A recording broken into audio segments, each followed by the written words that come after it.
Hello. Today we're going to be discussing theories, attributes, and variables. So let's go ahead and start with theories. So what exactly is a theory? So a theory is a statement that tells us what something is and why it occurs. And we can apply theory to explaining behavior or explaining phenomena that we see in the real world. And we deal with theory a lot in sociological research and in criminal justice and criminology research. So, a good example of a theory would be general strain theory, okay, which you may or may not remember from your criminology class. But general strain theory suggests that as we experience negative emotions like anger and stress, we're more likely to cope in antisocial ways, okay? So, if someone insults me to my face, I'm going to experience a negative feeling because of that, and I might retaliate by hitting that person, okay, or committing a criminal offense. So that's general strain theory, all right? There's a lot of different theories that explain a lot of different things.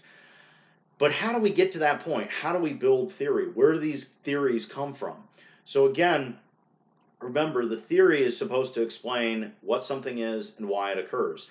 Theories are based on basically these two concepts. So, one, the concept of regularity. So, things that we know tend to occur frequently.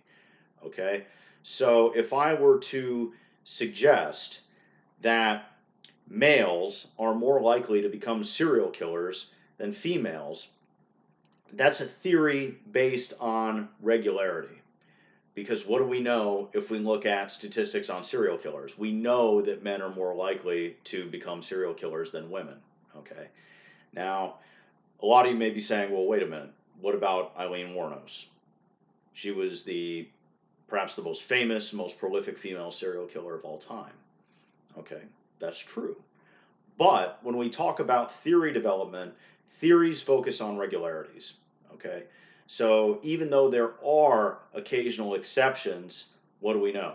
Most of the time, serial killers are men. So men are still more likely to become serial killers, even though we have those random odd exceptions. Okay. The second thing to remember about theory development is that theory looks to explain aggregate level behaviors, okay, not individual level behaviors. So we focus on aggregates. So let's just say that we're looking at some juvenile offenders in a juvenile detention facility, and we're interested in explaining violence among them, like why they get into fights with each other, why they get into fights with the guards, that sort of thing. So we would be looking to develop a theory to explain these group level processes. Okay, so why this group of juvenile offenders gets into violent altercations with the guards. All right. I'm not focused on any one individual. I'm not going to focus on Johnny and why he engages in violent behavior. Rather, I'm looking to explain the group level activities. Okay. So, those are basically the things to keep in mind with respect to theory development, that we're looking to explain regularities, and also we're looking to explain aggregate patterns or larger patterns that we see. So this brings us to a discussion of attributes. Okay, so what are attributes? Attributes are characteristics or qualities that we can use to describe an object or a person.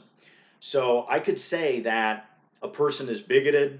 I could say a person is old fashioned. I could say a person is married. I could say a person is unemployed. I could say a person is intoxicated. Okay, those are attributes that explain or describe an individual. Variables are the next step up. Variables are logical groupings of attributes, and they vary. Okay, the definition is in the name. Variables vary. So, for example, I could group people based on gender. Gender is a variable, and it's comprised of the attributes of males and females. Okay, we could come up with age categories, and we could come up with variables based on age. Age itself is a variable. Okay, so we could describe, here's a group of juveniles, here's a group of adults, here's a group of senior citizens. Okay, so again, The age variable is just logical groupings of those attributes. All right.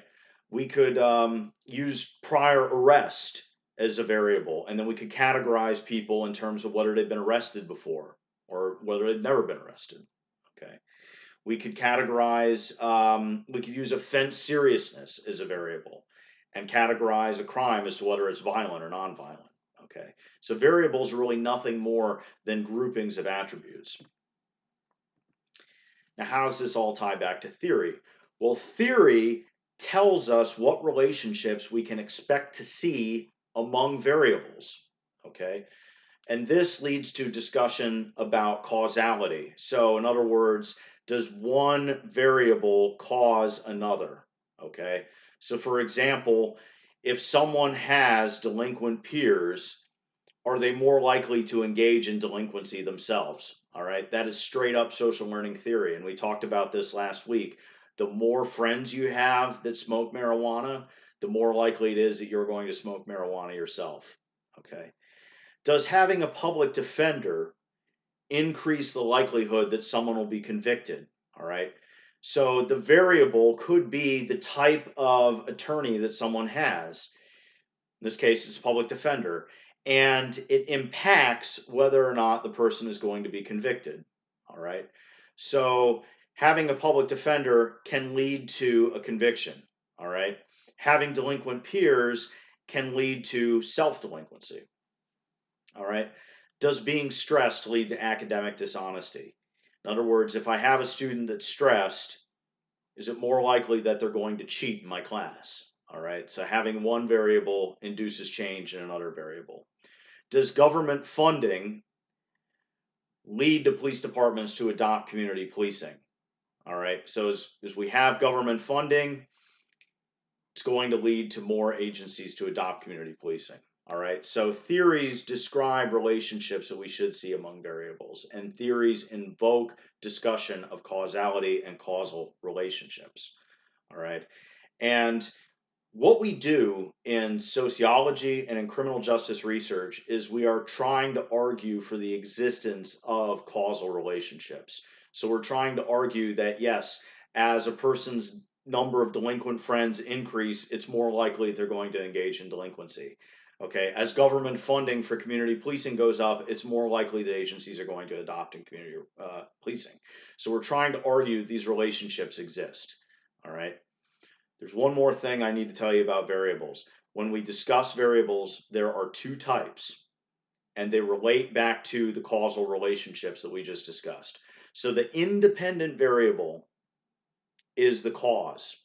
Okay, so when we're talking about something that's a cause that causes change in another variable, that is the independent variable. Sometimes it's called the predictor variable. But the independent variable is the cause in the cause and effect relationship.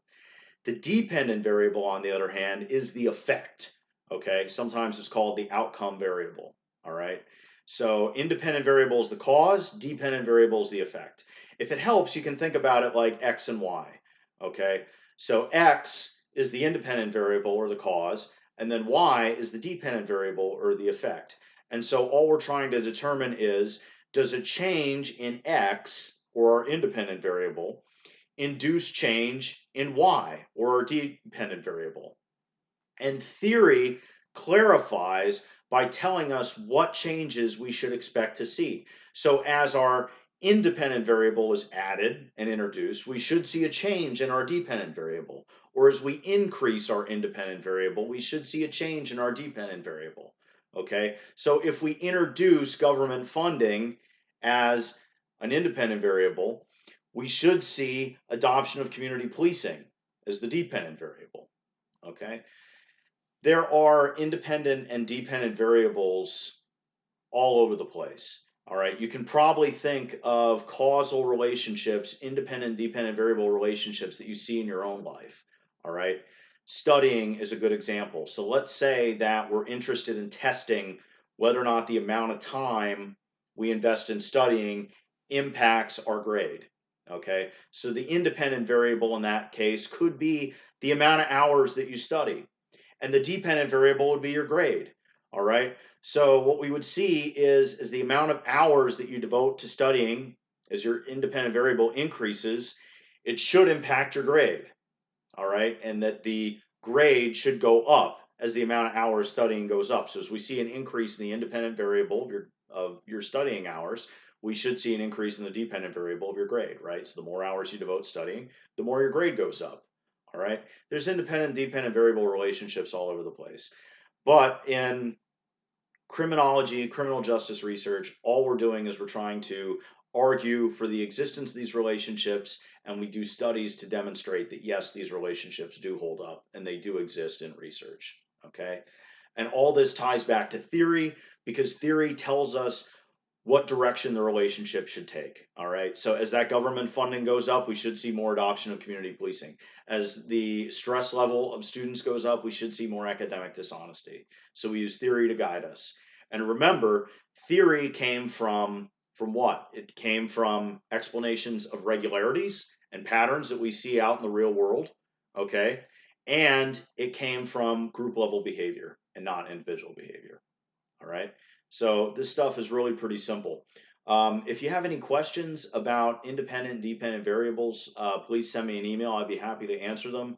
Going forward, I'd like you to just kind of think about, where you might see independent, dependent variables or causal relationships in your own life, because there's a lot of them out there. And with your academic article, I'd like you to look at that and try and see if you can figure out what the argument is that the authors are making. So, what relationship are they studying? What causal relationship are they asserting exists? And what are their independent and dependent variables? Okay. And that pretty much wraps it up for independent and dependent variables. Thanks for your attention.